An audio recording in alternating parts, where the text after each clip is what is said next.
What's up, everyone? Jason Gilbo here with Matt Vaselli, breaking down stacking options for the Monday slate. 7 games, a pretty mediocre pitching slate. So, I mean, there's definitely about 4 or 5 offenses that really pop up on our radars. Oh, yeah, man, dude, the pitching's terrible. I can't get over it. It's gonna be a weird night. We've tried messing with some lineups here before the pod here, and just, it's hard to get these top offenses in with, Wood or Hamels, or if you like Cole. I know we don't like Cole, but just it's gonna be hard. It's gonna be really interesting to see. You might have to do some punts. Um, Lane Adams, that's a joke, right? uh, but yeah, so it's really going to be interesting. I think let's start off here with Baltimore since we like them so much. Yeah, Baltimore's my favorite stack of the night. I mean, we're not getting Baltimore for cheap anymore, but that's because they've actually been hitting the ball. And, I brought this up to you before the pod, but Chris Smith, who's pitching for the A's, 5.26 ERA on a 228 BABIP. I mean, he's been bad and lucky at the same time. Yeah, I wish all you who are watching this could have seen my reaction when he said that, because I just can't believe that. That's absolutely ridiculous. I mean, almost a 5.5 ERA. He's gonna get worse. It's gonna regress back to the mean. Like, he's gonna have over a 6 ERA. To after tonight, yeah. And he's gonna get obliterated tonight. Yeah, exactly. I just don't see. I hate saying that because I don't want to put any jinx on it, but I don't see a way where they don't do well here. No, I don't either. I mean, this is the second time they've seen him in about 2 weeks, and you just look at Smith. I mean, he's 40% fly ball rate. He doesn't miss bats. He's getting up a ton of hard contact, and this lineup is just, there's so much power here, and I think they finally kind of figured things out. Machado's on fire. He's starting to get going. Tim Beckham's moved over to Baltimore. He's been a nice add for them, and obviously guys like Jones and Trumbo are kind of hit and miss here and there. Yeah, and I mean, if you, like you said, he played Baltimore. It'll be 11 days ago tomorrow, and you just look at it he pitched in Oakland, great pitcher's park, and he gave up 5 runs in 6 innings, struck out 3. He doesn't K anybody. Okay, hello Baltimore, that's just great right there. He gave up 4 homers, and he's going to Baltimore now. Dude, they offense of the night. Yeah. I mean, they're probably 4 of those were either solo shots, or 3 of them were solo shots. So, I mean, yeah, they're gonna get some guys on base. He's getting so. Oh my god, he's getting so lucky right now. Yeah, I mean, Baltimore's the highest implied run total of the night, and for me, I mean, that's a team that's just going to build all my lineups around basically. Yeah, how do you feel about these kind of nights? I think that even on nights where there might be 2 or 3 cutout offenses, if I make 20 lineups and you like a team this much, do you try getting ahead of the field and you do 20 Baltimore stacks and then you just hope to hit? Baltimore's going to be my core. I mean, Machado's expensive, but I think he's going to be a guy I just kind of continuously plug in. And same with Jones and Trumbo. If you don't stack them, though, you're saying that your other stacks, you're definitely going to have Baltimore players? Yeah, for sure. I mean, I just look, like you said, I mean, I don't think the Chris Smith is going to happen where they hit 4 homers and they only score 5 runs off of them. But, just say that does happen or something similar does happen. I still want exposure to, some of these other teams like Cleveland, Los Angeles, like Seattle. No, yeah, no, I understand. I'm just, I like doing that sometimes and thinking I could really get an edge if I just go all in on one team and they get double digits, and now I have every single one of my lineups is there. Yeah, no, I definitely think they're a core. I mean, most of my lineups are going to have at least 2 Baltimore bats in there. Yeah, so you want to go to Pittsburgh and talk about the Dodgers? Yeah, I mean, I love the Dodgers here. Obviously, PNC Park isn't a place we usually like to stack, but Garrett Cole, he's bad against lefties. He can't hold runners on. These front 5 guys, I mean, 3 lefties here, and Chris Taylor who can run. I mean, this is a good spot for the Dodgers. I love Cole. I'm just kidding. I hate Cole so much. Yeah, this is such a good spot. We're going to have to watch out, see the status of Bellinger here, see if he's going to play or not. But definitely like Taylor for his stolen base upside. Seager's a great spot here. I wish I had it in front of me. There's some, and I can't remember where I found it on Twitter or something, but it's Grandal absolutely mashes like top speed fastballs, and that's exactly what Cole throws. Yeah, yeah. Grandal's a good fastball hitter. It's like anything over 95 plus. He's like a 350 average or something like that. Like it's something crazy. So he's in a great spot here. Granderson hit a home run in his debut yesterday, or today, I should say, and he'll probably get the start in center field. And then, I wouldn't suggest Agon, but hopefully Bellinger gets in there. If not, you can always, nothing wrong with Turner. He's leading the league in average. Yeah, no, I mean that's the thing. It's like, obviously Cole's worse off against lefties, but guys like Chris Taylor and Justin Turner, I mean, they've just been so good and they just offer so much upside. And yeah, they're a little bit pricey, but I still actually think they're a little bit cheaper than the Baltimore stack. Yeah, I love that Baltimore stack. Yeah, no, it's definitely the top one. Now, who do you want to go to here next? You want to go to Seattle?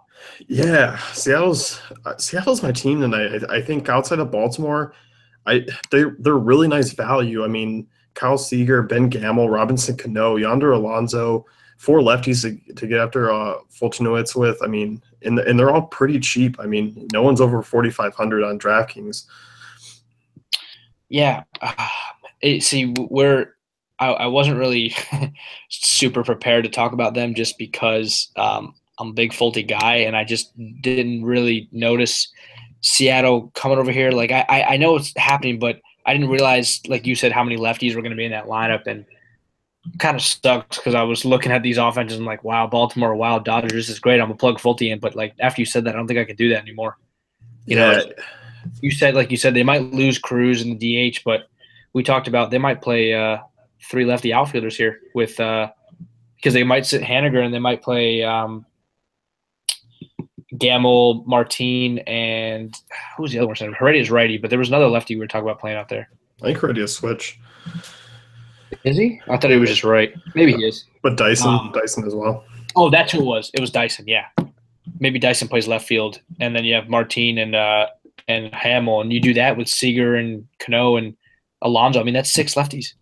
Yeah, that's what I'm saying. I mean, in this ballpark too. I mean, this isn't Turner Field anymore. This is a prime place for lefty bats, and Fortunat's. I mean, 368 career WOBA to lefties. That's troubling. Yeah, man, and they got that short porch there. Yeah, sorry to damper your mood on Fulte. I know. I'd rather you tell me now though than after lock. I'm going to be so pumped up about Seattle that Fulte's going to go out there and throw 7 scoreless. Dude, I'm not going to be mad, but I am going to be mad like at the same time because like now that you've shown all this to me, I just didn't really see it. I would have if I play him and he sucks, I would have got mad more that I didn't dig into it. Yeah, he's just a guy. I mean, righty heavy lineups, I always throw him out there. But when you're lining up 6 lefties against him, it's just.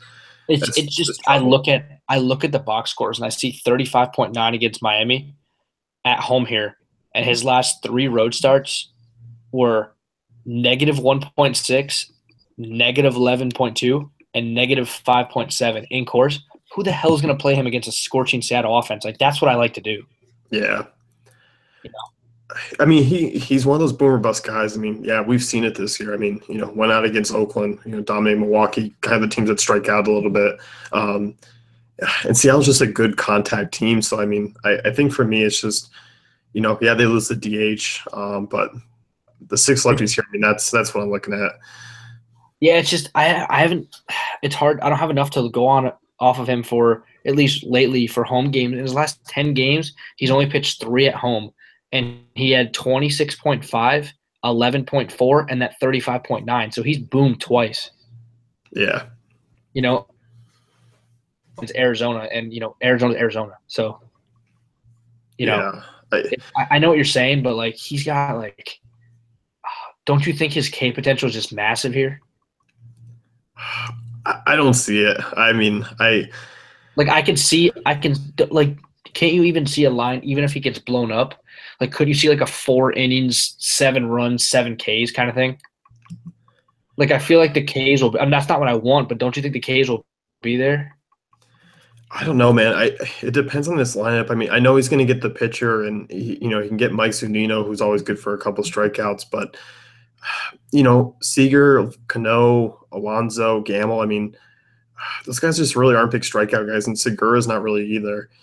Yeah, I'm not worried about, I'm sure Cruz will sit, and I know Segura's probably not going to K, but like, what if they play Haniger out there? That's probably another K. What if, they make, what if tomorrow they decide not, for some ridiculous reason, they decide to not play Alonso and they play like Valencia?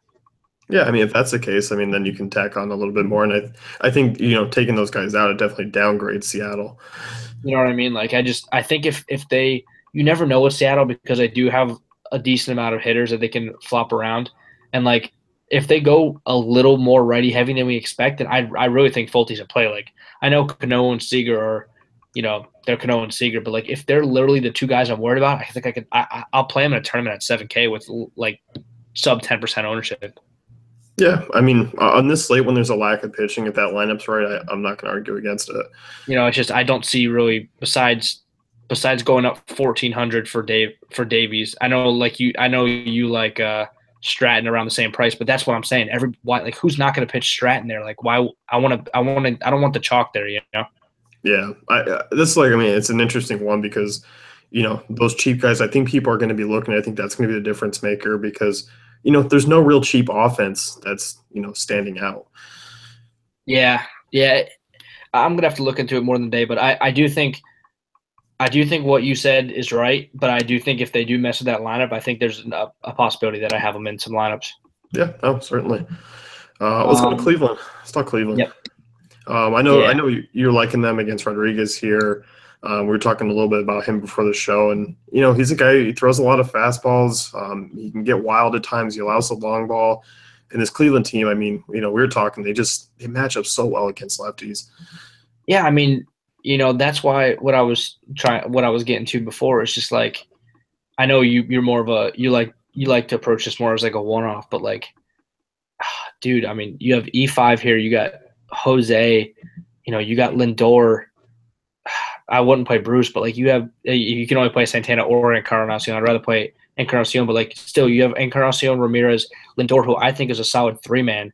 Just if you just wanted to do that, but like Jackson hits lefties, Gomes is okay against lefties, Brandon Guyer hits lefties. Like I think this stack could be pretty good. Yeah, I mean, I kind of look and go, if I can get it in a row, which is probably pretty tough. Um, I love Lindor against lefties. I'm probably not going to be looking at Kipnis or Bruce, like you said.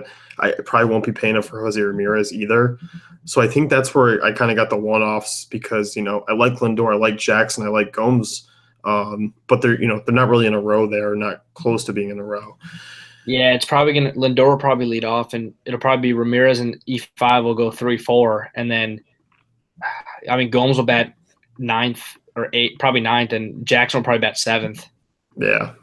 I mean, I guess you're getting like a 7-9-1, but like, I mean, I see what you're saying. Like, I do like Jose and I do like E5. I like the Baltimore offense priced the same better. Right. And I just, because we've been talking about Baltimore, it's hard to plug in Encarnacion just because of his price tag. Yeah, and I don't know. I don't know if people are going to go there, but like I do think I think Baltimore's definitely the chalk offense, and I think people will be on the Dodgers too. But like I think I'm okay. Usually I don't do this, but I think I'm okay with taking the chalk offense in Baltimore and trying to get. That's why I think I like Fulte a little bit more than you do, is because I think I want to maybe not go chalk here with the pitching. Maybe I'll go chalk here with Wood, but then like I want my second guy to be like a sub 10, and if he hits, like I'll be looking good. Yeah, no, I'm with you. I think, I just don't see a way that Baltimore doesn't do well. right. And as you said, I mean, they should be the popular offense. So, I have no problem being different on the mound and kind of eating the chalk here with some of these offenses because, the late games, there's not really a lot there in those ballparks that I'm going to be after. I think Arizona, New York is a good one-off game, but I don't know if I'm looking to stack either of those sides. It's there's nothing there for you in those late games. Does that mean you like the pitching? Yeah, that's it. Yeah, I mean, as far as offenses go, I mean, it's like one or two bats here or there. Do you like Hamels? I don't for that price. Yeah, I feel like there's no way with these offenses that you can get him and Wood. And if you had to pick one, I mean, you got to go Wood there, right? Yeah, I think on this slate, I mean, I do think Wood is the guy to go with, and And Pittsburgh, they're going to load up a lot of righties, but not a lot of righties with power. Yeah, I know Cole Hamels had a great game against Angels last time out, and if people are going to go towards him, that's fine. But he's looked good, but I'm just not buying into Cole Hamels. Who who are you worried about though if you pitch Wood? Like honestly, okay, Harrison has can get hits and so can Marte, but like I'm probably worried about McCutchen and probably Josh Bell, right? I don't even know Bell. I mean, probably just Kutch. Because Bell's much better on the left side. Yeah, it would probably be just being Kutchen for me, and he's probably actually one of my favorite one-offs because he's super cheap because Wood's pitching. Yeah, I definitely like him too. But like I've always said, like even if McCutchen hits a solo shot, it's not going to kill me. Like, and I'm not, and like I said with Cano and Seager, I'm not going to not like, especially if that lineup for. See, I'm really hung up on Fulte tonight, but especially if that Seattle lineup doesn't turn out. Like, I'm not going to not pitch a guy because of two batters in a good spots, you know. Yeah, no, and I think the problem with tonight is on a full game slate, I probably would not even look at Wood because of his price tag. And I'd probably look at some of the more mid-range arms, but we don't have any mid-range arms. Yeah, because mid-range for me is like 8,500. Like our guys here, There's we nothing don't there. like Cole. Yeah, we don't like Cole. I mean, I Davies is think the only option. yeah, the mid-range here is yeah. Davies is, but like that's is Davies Wood going to be chalk? Can it be chalk because of Baltimore? That's what I mean. I don't think so. I think you're probably going to see a lot of people take shots on these cheaper arms and kind of hope that it hits because, Like Skaggs. yeah, I think Skaggs is going to be actually somewhat popular. I think people will take a look at Stratton too, just because Milwaukee does strike out a ton. And obviously, Stratton's coming off a really good game against Washington. What do you think about Clevenger? I don't know. I just don't think the strikeout upside's there against Boston. He pitched in relief on Thursday. Oof. Yeah. He pitched 2.2 innings of relief on Thursday. He was great against Tampa, but I mean, he's been struggling. Yeah, that's what I'm saying. Like, do you think, like, he's around, like, what I'm saying? That's why I'm trying to get an idea because Skaggs is 67, Stratton 68, Clevenger's that, and Fulte are in that strike zone or in that price range, and so is, I guess, Eduardo. They're in that price range. I want to get a little different. I don't want Eduardo, but it gets dicey tonight, Yeah. Well, you take Fulte and we'll talk tomorrow. I know. I understand. Like I know the floor for Stratton and Skaggs is much higher and they're safer. I gotta see that. I'm all for taking a ownership play and going against the grain. Yeah, I gotta see that lineup though. If it's all lefties, I can't do it. Yeah, no, I'm with you. I think this is probably one of the weirder slates that we've talked about, and I just think strategy is going to be all over the place just because of all the good offenses and just the lack of pitching. It's just I just like I know you said it's going to be your core, and we like the Dodgers. You like I'm gonna go with you like Seattle, and there's a little Cleveland love, but like what I just talked about. Like if I make 20 lineups, dude, I feel like all 20 are going to be Baltimore, and every single 20 of them are going to have Alex Wood. I just don't see another way, which means it's going to be completely opposite. But I just don't see another way. I think the more, and for me, it's a little bit different. Just the more I look at Seattle and their prices, they're going to be a team that they're going to fit in here and there for me because of their price tags. Like, yeah, they're going to be under the radar too. Yeah, I don't know because Fulte's been so bad.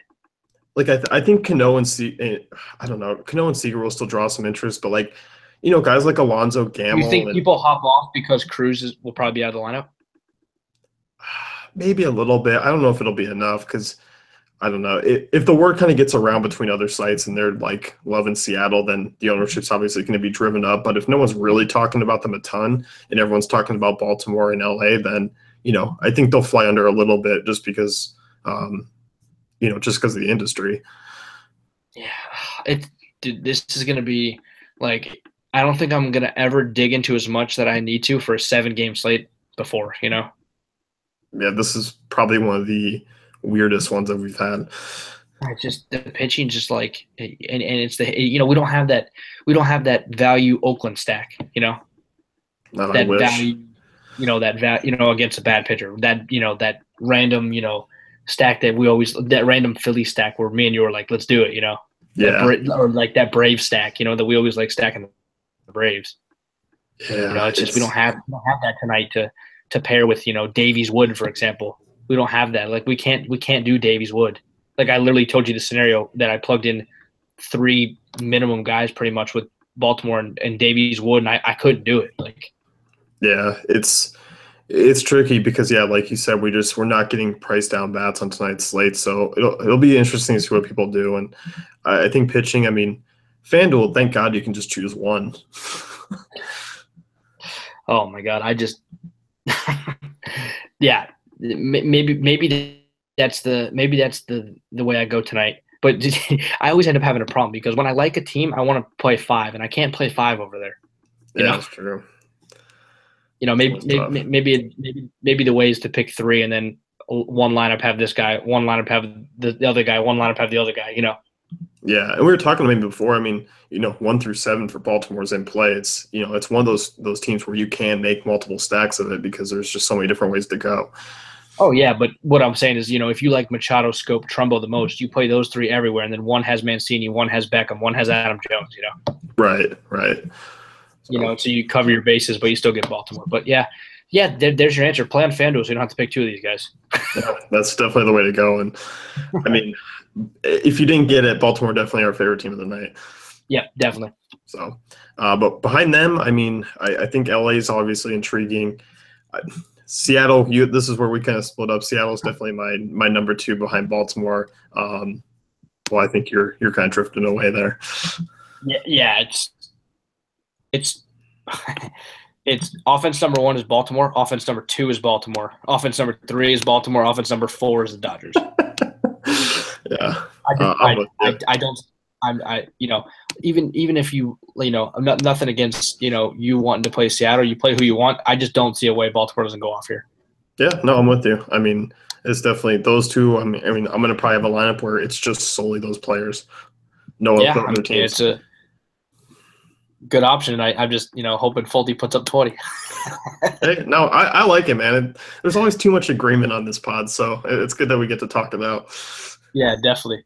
So that's it. A long pod for us for a 7-gamer, but that's going to wrap things up. And you can head over to DaveFantasyCafe.com, check out our great tools and content.